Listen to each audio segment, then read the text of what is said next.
kalau dipikir barang tersebut sebenarnya nggak perlu banget, cuma karena kita FOMO aja terus kita ikut-ikutan beli. Iya, juga nggak sih yang bedain orang sukses dan orang yang biasa aja? Waktu aku tersita di sini, gitu, di sosmed ini. Dan orang sukses sama kita yang sekarang masih biasa, itu tuh nggak ada bedanya di waktu. Selama ini reaktif, responsif ya. Jadi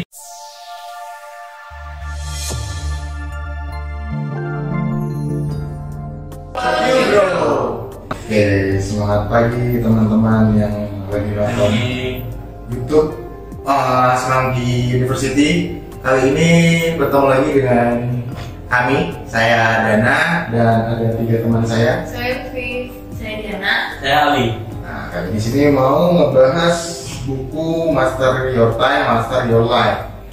Ini yang kita bahas di bab pendahuluan. Membahas tentang jenis-jenis waktu yang berbeda-beda. Terus di sini juga ada banyak banget pembahasan tentang ya gimana manajemen waktu dan lain-lain. Untuk lebih jelasnya mungkin teman-teman nonton podcastnya sampai selesai, karena di sana nanti bakal banyak yang bakal kita ceritain. Mungkin langsung aja kita bahas dari bab pendahuluan ini. Ini dia kebanyakan ngasih tahu secara garis besar bukunya sih ya kayaknya. Terus di sini dia ngejelasin gimana tentang masa sekarang itu adalah masa yang sangat baik untuk hidup. Terus mungkin dari teman-teman ada yang mau menjelaskan secara studi kasus atau garis besarnya dulu? Kebetulan ini juga saya baru baca ini awal-awal ya, jadi di bagian awal aja sebenarnya udah menarik banget. Dikatakan di situ tuh seperti yang dia tadi, zaman ini adalah zaman yang sangat baik untuk itu.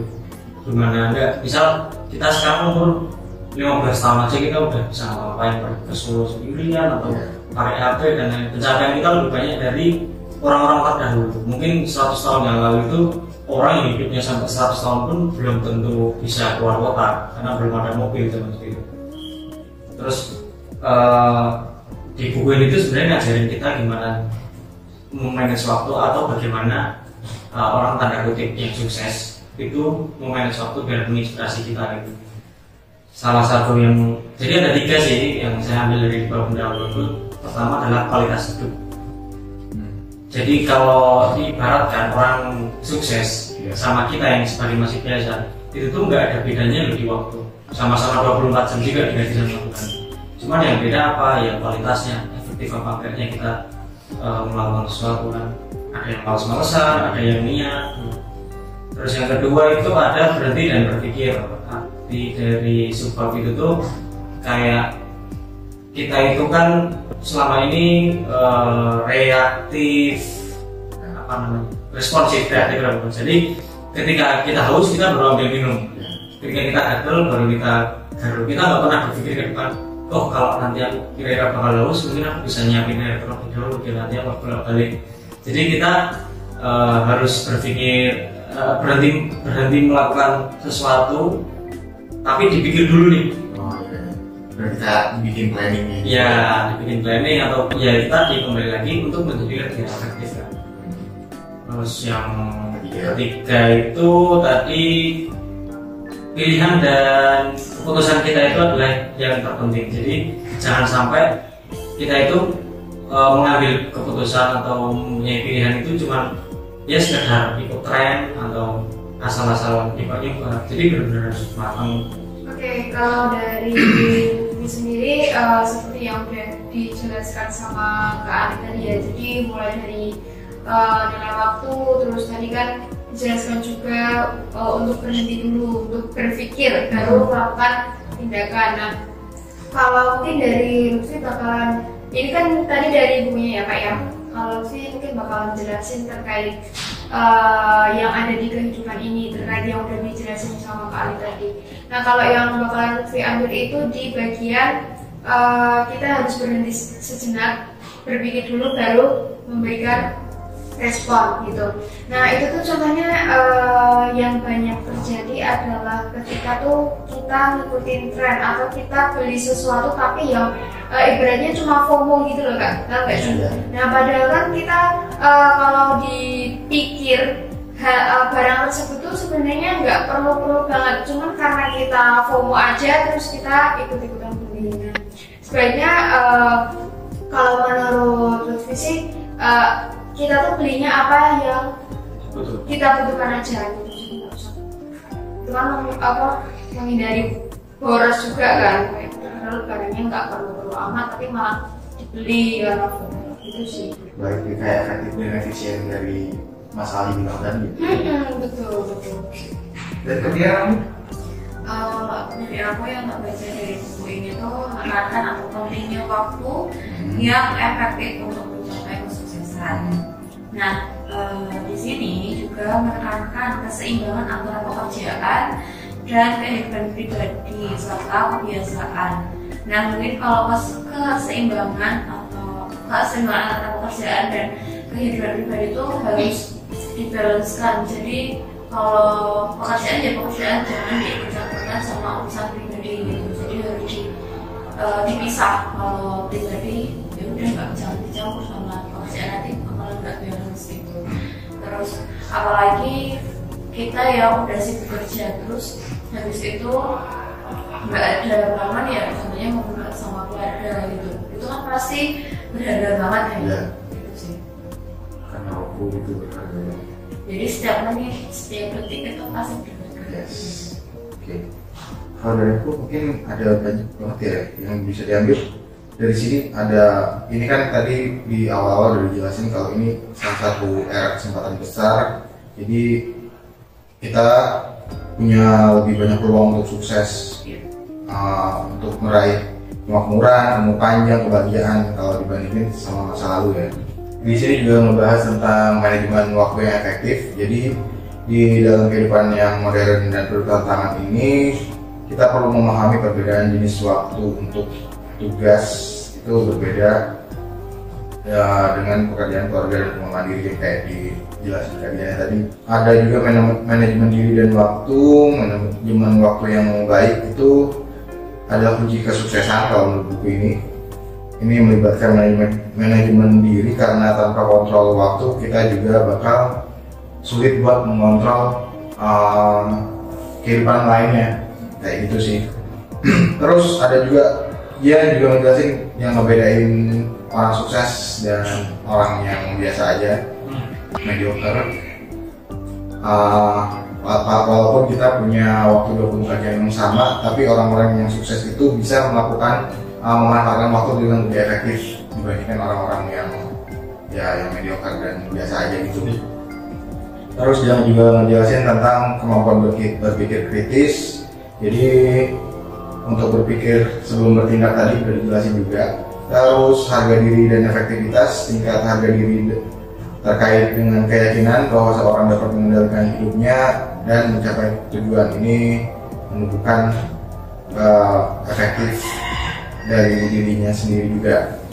Terus responsibility tadi kayak ya biar kita jangan reaktif dalam merespons segala sesuatu, karena itu kita juga harus melihat faktor utama kesuksesan jangka pendek dan jangka panjang juga. Nah, kali ini kan kita tadi udah jelasin dari yang ada di buku. Lanjut kita ngejelasin, mungkin dari teman-teman ada yang pernah mengalami dari pendahuluan ya, yang pernah jalan. Kalau aku nyoba secara umum aja ya, bisa dibilang era ini tuh dikatakan kesempatan atau peluang kita untuk sukses itu banyak. Tapi justru di situ aku mulai tersadar kalau banyak peluang untuk sukses, ternyata banyak juga ya peluang untuk gagal.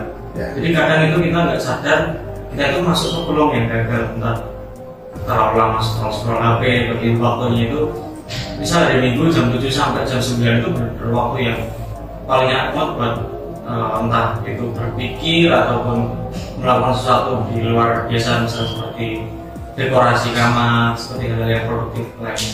Sebenarnya waktu itu efektif banget, tapi kita jam 7 bangun pagi tiba-tiba ya emang enak, tapi itu peluang yang bisa dibilang ya tidak mengembangkan diri kita siapapun kan.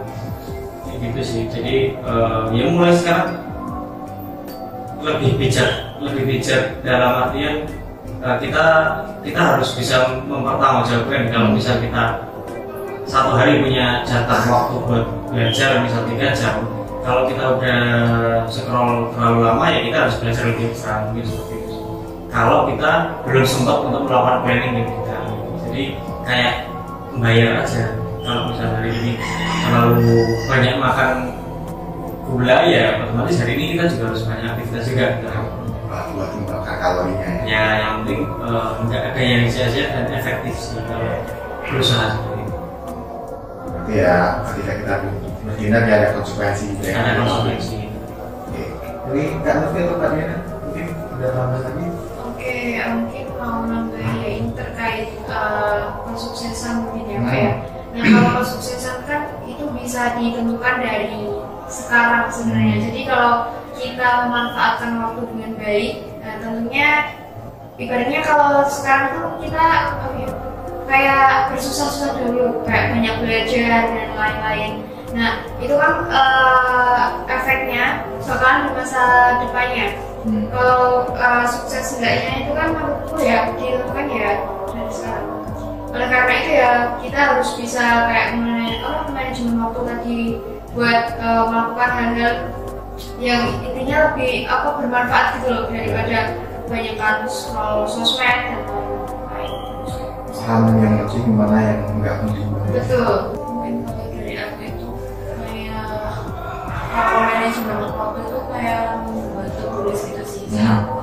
Mau melakukan pekerjaan, jadi nanti bakalan terbiasa sendiri sama tulisnya itu. Jadi pekerjaan cepat selesai dan bisa ngerjain kerjaan yang lain. Manajerialnya dari segi bikin tulis terus biar lebih teratur aja gitu, tertata ya. Oke. Cuma mau lebih kayak kemarin kita tadi semua dulu pernah belajar juga tabel apa ya lupa namanya tapi yang important aja gitu. Nah itu membantu banget buat manajemen waktu dimana kalau yang ada terkadang ada hal penting tapi tidak mendesak. Nah itu nanti mungkin bisa kita kerjakan lebih belakang. Jadi yang paling utama itu yang misal seperti yang mendesak dan penting. Nah itu harus kita lakukan. Kalau kita bisa memilah itu di semua aktivitas kita, kayaknya juga lebih efektif sih dalam menguasai waktu. Iya. Kita bisa ya tahu yang mana urgent, yang mana important dan yang mana yang nggak bisa dilakukan yang bisa dilakukan terlebih dahulu yang mana kan bisa lebih memilah aja. Jadi waktunya itu nggak terbuang sia-sia gitu aja gitu. Oke, mungkin itu dari yang pernah dialami ya. Mungkin ini dari yang udah kita bahas ini dari teman-teman mungkin ada nggak yang bakal teman-teman lakuin ke depannya mau waktunya lebih kayak gimana? Oke, kalau dari aku mungkin lebih ini sih kayak buat manajemen waktu buat yang sehari-hari itu loh. Jadi kan biasanya tuh kalau udah pulang kerja gitu banyak kan langsung main scroll sosmed gitu kan. Nah, mungkin kedepannya bisa waktunya itu kayak buat main sosmed tuh lebih dipangkas gitu loh. Jadi mungkin bisa baca buku dan lain-lain yang bermanfaat gitu sih kalau aku ya. Soalnya emang menurutku waktuku tersita di sini gitu, di sosmed ini.